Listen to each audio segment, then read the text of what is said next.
High my day students. So కొంతమందికి నేను review call తీసుకోలేదమ్మా. ఎవరికైతే రివ్యూ కాల్ తీసుకోలేదో వాళ్ళు ఒకసారి నాకు కాల్ చేయండి. వాట్సాప్ అన్న మెసేజ్ పెట్టండి, నేను రివ్యూ కాల్ తీసుకుంటాను. ఏది ఎట్లా చదవాలని చాలామంది కన్ఫ్యూజన్లో ఉండరు.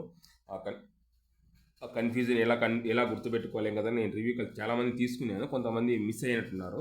ఎవరికైనా మిస్ అయ్యింటే కనుక దయచేసి నాకు కాల్ చేయండి. నేను కాల్ తీసుకుంటాను. మెసేజ్ పెట్టండి, నేను ఫ్రీగా ఉన్నప్పుడు మీకు కాల్ తీసుకుంటాను. అలాగే చాలామంది అడుగుతున్నారు, సార్ ఎప్పుడు ఉంటుంది సార్ ఎగ్జామ్ అని. ఏపీపీ చైర్మన్ గారు లేరండి ఇప్పుడు ప్రజెంట్. అది రిక్రూట్ చేయడం పెద్ద మ్యాటర్ కాదు. ఈరోజు అనుకుంటే రేపు రిక్రూట్ అవుతాడు ఆయన. రిక్రూట్ అయింది కనుక వాటం పడితే డిసెంబర్లో పెట్టచ్చు, జనవరిలో పెట్టచ్చు, వాట్ ఎవర్ ఇట్ ఈస్, ఎప్పుడైనా పెట్టచ్చు. డిసెంబర్ ఆర్ జనవరి ఎప్పుడైనా పెట్టచ్చు, ఆయన ఇష్టం. ఏపీఎస్సీ వాళ్ళ ఇష్టం. ఓకేనా. సో కాబట్టి నేను చెప్పేది ఏంటంటే కనుక డేట్ కోసం ఎప్పుడే కానీ ఎగ్జామ్ డేట్ కోసం వెయిట్ చేయొద్దు. నేను మళ్ళీ చెప్తున్నాను, మీ యొక్క లైఫ్ను స్పాయిల్ చేసుకోవద్దు. డేట్ చాలామంది ఎగ్జామ్ డేట్తో మీకు ఏం పని ఉంది, సబ్జెక్టును మీ చేతిలో పెట్టుకోండి ఫస్ట్ ఆఫ్ ఆల్. ఓకేనా. మీకు ఒక చిన్న ఎగ్జాంపుల్ చెప్తా చూడండి. చాలామంది ఏమనుకుంటున్నారంటే మనం చదవట్లేదు కదా, ఎవరు చదవలేదు అనుకుంటున్నారు. మీకు ఒక చిన్న ఎగ్జాంపుల్ చెప్తా చూడండి. మీకు రామాయణం తెలుసు కదండి, రామాయణం. అందులో హీరో ఎవరు అంటే ఏం చెప్తారండి? చిన్న ఎగ్జాంపుల్ చెప్తా. రామాయణం తెలుసు కదండి మీకు. అందులో హీరోస్ ఎవరు అంటే ఏం చెప్తారు? ఫస్ట్ రాముడు అని చెప్తారు ఎవరైనా కదా. కొంతమంది లేదు రావణాసురుడు అని చెప్తారు. రావణాసురుడు అని చెప్తారు. ఓకేనా. కొంతమంది ఏం చెప్తారు? రాముడు, లక్ష్మణుడు, వాట్ ఎవర్ ఇట్ ఈస్, ఎవరైనా చెప్పుకుంటూ పోవచ్చు. లక్ష్మణుడు అనుకుందాం.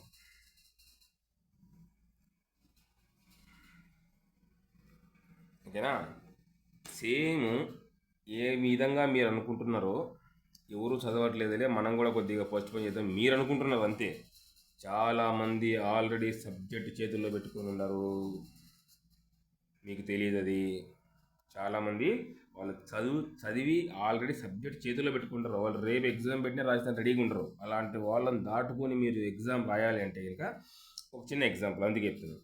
రాముడు, రావణాసురుడు, లక్ష్మణుడు. కొంతమంది ఏం చెప్తారు? లేదు హనుమంతుడు అని చెప్తారు. హీరో హనుమంతుడు, ఆంజనేయ స్వామి. ఓకేనా. సో వీళ్ళందరికంటే మించిన వాడు ఒక ఆయన ఉన్నాడు. ఆయన ఎవరు అంటే వాలి. ఈయన వాలి దక్షిణ సముద్రాన సంధ్యావందనం చేసుకుంటూ ఉంటాడు. చేసుకుంటున్నాడు ఇక్కడ సముద్రంలో చేసుకుంటూ ఉంటే ఈయన రావణాసురుడు వస్తాడు. ఆయనకి ఏం పని? రోజు ఎవరితో ఒకరితో యుద్ధం చేయాలి. ఆయన యాక్చువల్లీ రావణాసురుడు బ్రాహ్మణుడు, ఒక బ్రాహ్మణ్స్ ఆయన చేయాల్సిన డ్యూటీ ఏంటి? సంధ్యావందనం చేసుకోవాలి. ఆ పని చేసుకోకుండా సంధ్యావందనం చేసేవాడిని కాడికి వస్తాడు. ఈయన వాలి సంధ్యావందనం చేసుకుంటూ ఉంటాడు. ఎవరిని తక్కువ అంచనా వేయకూడదు అనే దానికి ఇది ఒక ఎగ్జాంపుల్ మీకు చెప్తున్నాను. సంధ్యావందనం చేసుకుంటుంటే కనుక రావణాసురుడు ఈయన యాక్చువల్లీ ఇది కదా, వానర జాతికి అంటే కోతి, వానర జాతికి చెందిన ఆయన కాబట్టి వానరుడు వాలి ఈ కోతితో కొంచెం వాడుకుందామని చెప్పేసి వస్తాడనమాట. వస్తే కనుక వాలి ఏం చేస్తాడు? రావణాసురుణ్ణి సంకలో పెట్టుకొని, ఎవరు? వాలి. రావణాసురుడు యాక్చువల్లీ ఆయనతో పాటు వాళ్ళ మినిస్టర్స్ ఉంటారు. ఎవరు? రావణాసురుడు వాళ్ళ మినిస్టర్స్ ఉంటారు. వాళ్ళ మినిస్టర్స్ వెంటబడి ఉంటారు. వాళ్ళకు ఆకాశగమనం అంటే విద్య, అదొక ఆర్ట్. ఆకాశగమనం అంటే కనుక ఆకాశగమనం విద్య తెలిసింటే కనుక ఆకాశంలో వాళ్ళు ఎగురుతారు. వాళ్ళు మినిస్టర్స్ ఉంటారు వెంటబడి. ఉన్నా కూడా వాళ్ళు ఏం చేస్తారంటే కనుక రావణాసురుని సంకలో పెట్టుకొని, ఇది దక్షిణం కదా, ఉత్తర సముద్రానికి పోతాడు, మళ్ళా తూర్పుకు వస్తాడు, మళ్ళా పడవరకు వస్తాడు, ఈడ్చుకుంటూ పోతే వాళ్ళ యొక్క గమనాన్ని వీళ్ళు మినిస్టర్స్ని ఫాలో చేయలేక ఈయన అయిపోయి వస్తారు కదా, ఈడికి వస్తారు కదా. మళ్ళీ రావణాసుడు ఎట్టినాడు ఏమో చూద్దామని ఆడిని ఉంటారు అనమాట వాళ్ళ మినిస్టర్స్. ఓకేనా. సో కాబట్టి నేను చెప్పేది ఏంటంటే కనుక ఎవరిని తక్కువ అంచనా వేసేదానికి లేదు. ఎందుకంటే ఆఖరికి వాలిని కూడా రాముడంతటి వాడే చెట్టు చాటు నుంచి కొడతాడు. ఎదురుగా నిలబడి యుద్ధం చేసేదానికి ఆయనకు ఒక వరం ఉంటుంది వాలికి. ఎవరైనా ఎదురుగా నిలబడితే గనక ఆయన సర్వశక్తి రాముడు నిలబడినాడు అనుకో, రాముడి శక్తి అంతా వాలికి పోతుంది. ఆ వరం ఉంటుంది అనమాట వాలికి. సో కాబట్టి ఎవరిని తక్కువ అంచనా వేసేదానికి లేదు. చెట్టు చాటు నుంచి రాముడు అంతటి వాడు వాలిని కొట్టి చంపేశాడు వాలిని. సో యాక్చువల్లీ ఒకవేళ వాలి బతికి ఉంటే కనుక సుగ్రీవుడితో కానీ హనుమంతుడితో కానీ ఎవరితో పని లేదు, ఒక జాంబవంతుడితో కానీ ఎవరితో పని లేదు. వాలినే తీసుకుని వచ్చేవాడు ఎవరిని, సీతను.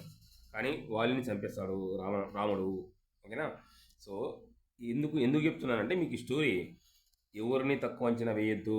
మీరు అనుకుంటారేమో ఏం కాదే, ఇంకా పోస్ట్ పోన్ అవుతుందిలే, జనవరిలో, డిసెంబర్లో, నవంబర్లో ఉంటుంది అని చెప్పేసి. మొన్న ఎగ్జామ్ పెడితే ఎంతమంది రాసినారమ్మా మీరు?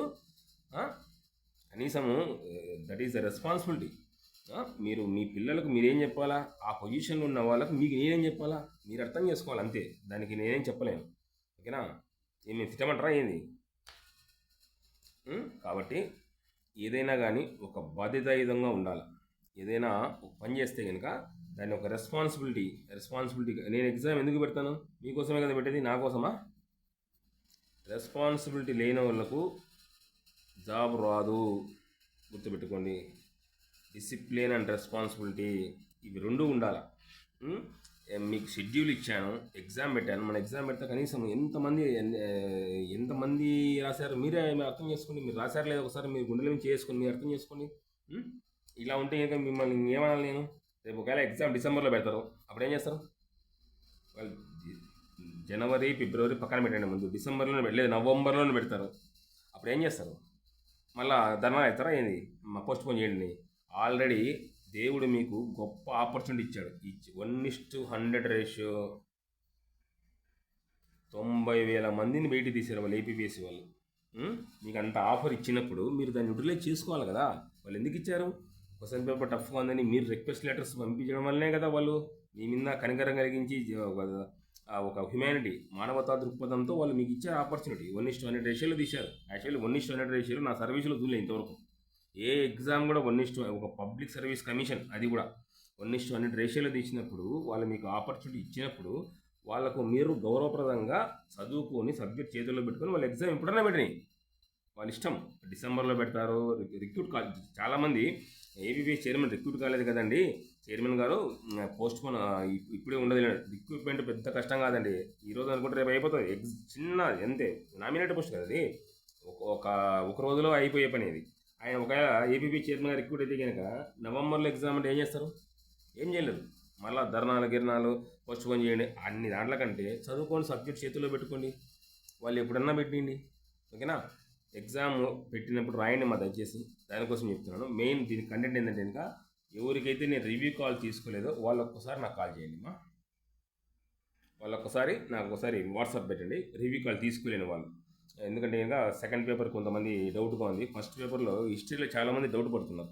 మీకు ఆల్రెడీ నేను సపరేట్ చేసి పెట్టాను కదమ్మా. మీకు కంటెంట్ సపరేట్ ఇచ్చాను, మీకు టేబుల్స్ ఇచ్చాను. మీకు అంతకంటే ఇంకా నేనేమి ఇవ్వాలా? కంటెంట్ ఒకటి గుర్తుపెట్టుకోండి, హిస్టరీ చదివేటప్పుడు కంటెంట్ వేరు, బిరుదులు, ఈ శాసనాలు ఇవి వేరు. రెండు మిక్స్ చేసి చదివారంటే మాత్రం మీకు సబ్జెక్ట్ గుర్తుండదు. ఓకేనా? మీకు ఆల్రెడీ టేబుల్స్ ఇచ్చాను, అవి చదువుకోండి లక్షణంగా.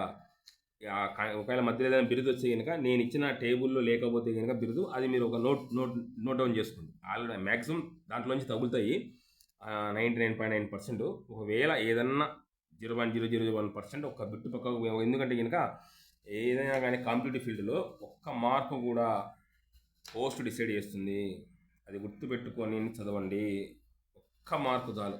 ఇంకా డిఎస్సీలో అయితే మరీ దారుణం, 0.5 అంటే అర్ధ మార్కులు కూడా పోయిన వాళ్ళు ఉండరు నాకాడ.